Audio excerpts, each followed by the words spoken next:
time. So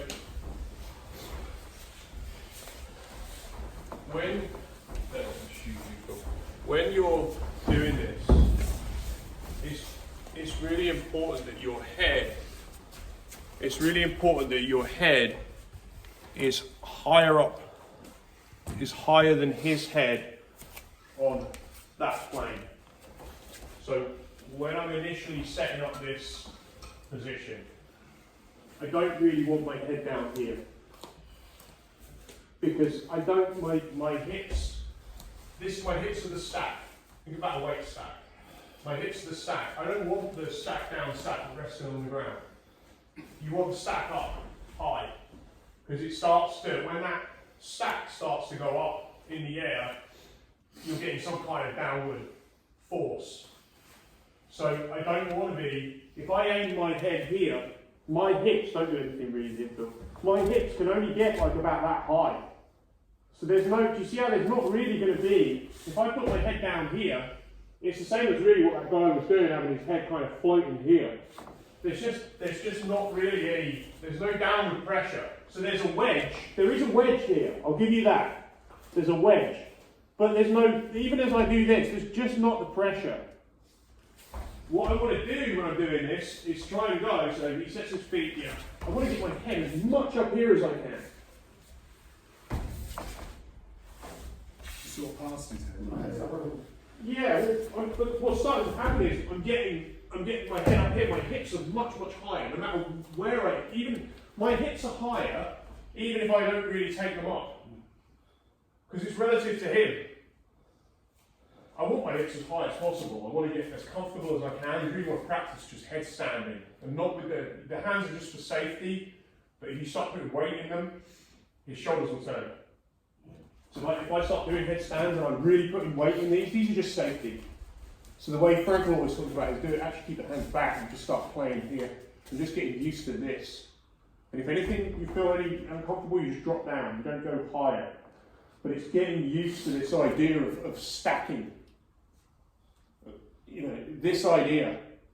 But I really don't want the hands just for safety. I really want to use his body as what my hands are doing there. So this is why the arms go back. But you want to start with your head higher than me. So every time we start this off, I'm trying to get my head as high up over there as possible. This arm's going back. It's almost like I'm putting my belly on his head. That's going to be much harder for him to deal with. From here I've got even easier passes. I just start feeling that opposite side of the head. Does that make sense? Doesn't feel like you can go too far. No, I don't think you can. If you watch Gordon Ryan pass, this is how Gordon Ryan passes a lot now.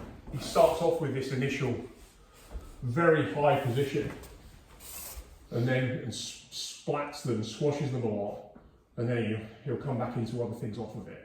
So he's not completely committed. Like, he's committed to it initially, and then it's like, what are they going to do? And then, okay, if they start hip extending, we'll come back and we'll knee slide.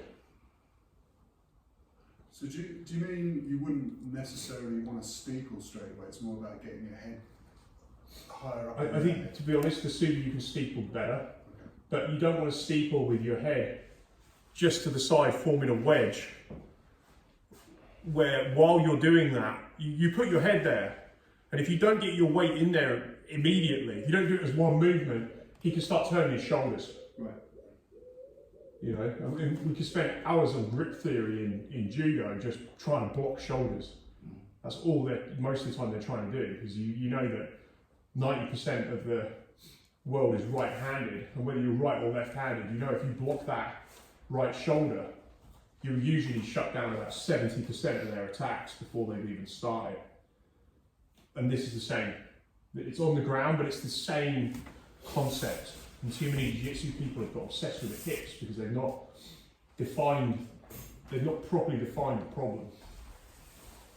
Yeah, which is all about stopping those shoulders turning. Yeah. You can move your shoulders on the bottom, you'll start to look really good against anybody, just because you're turning your shoulders. It doesn't matter what the belt does, you'll look good against them. They might beat you up in the end, but as long as you keep turning them, you'll survive for a bit and cause them some problems. But if you can't move the shoulders, It doesn't matter who you are. No matter how many degrees you've got on your black belt, whatever, red and black, whatever, if you can't turn your shoulders, you've got a big problem. So let's just add that back in, just go really, really high on it, just practice it again and again and again, go super high on it.